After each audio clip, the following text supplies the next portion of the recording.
Not gonna lie, that was a tough visit. I just thought I'd pop in and see Dad on my way to collect my dog from the kennels. Usually these days he's in bed in his room, but today he was in the lounge in a chair. I understand why they get him up. Obviously he doesn't need to be bedbound, it's not good for him, but in the lounge it's just so noisy. They had the music on incredibly loudly. Well, not like disco loud, but loud for a nursing home, I would think. But he had things to say today. So he was over his lap. He had a fleece blanket that had pandas on it. And I asked him, first of all, he knew who I was, which is a bonus. I said, who used to like pandas? And he said, I did. And I said, and who else?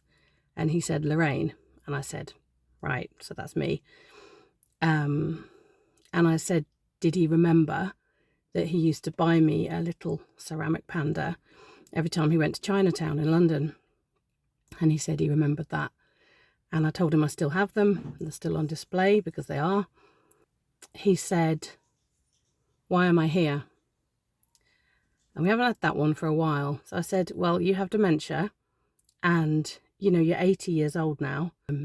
I choose to never say, this is where you're staying, because there's no need to add that level of distress to someone who isn't going to remember.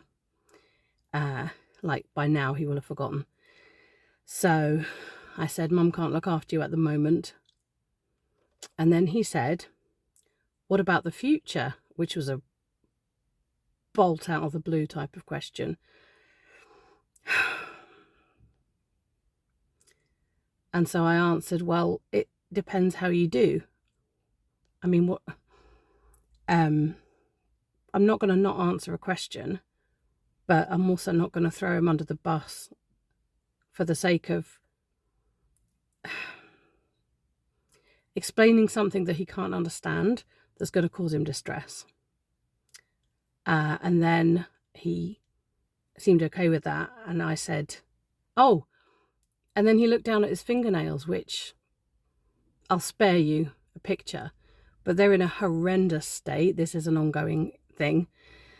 And he has a podiatrist that comes and visits because they can't get a manicurist to cut his nails. He obviously can't travel anywhere for it.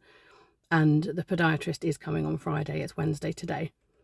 So I said, yeah, they're in a state, aren't they? Can't exactly play the guitar with your fingers looking like that, can you? And, you know, you're going to get them sorted on Friday. But goodness only knows how, because they're long and they're gnarly and they are incredibly hoof-like. They're incredibly thick. But that's not a main issue. Sorry, I'm squinting. The sun is in my eyes, which I'm not complaining about. Anyway, no tears today from me or him. No smile from him today. I think he's overwhelmed when he sits in the lounge. I think the sensory input is just too much. But then I recognise that he can't just languish in his room all day, every day. So anyway, it was about 11:45 when I left. So I said, you know, lunch is coming soon. And he said, when is soon? So he's obviously hungry, which he's probably always hungry because he's only on a very, very liquid diet now because of his inability to swallow properly. Anyway, this is quite a long one. I'm going to go and crack on with everything else. But that's Dad today.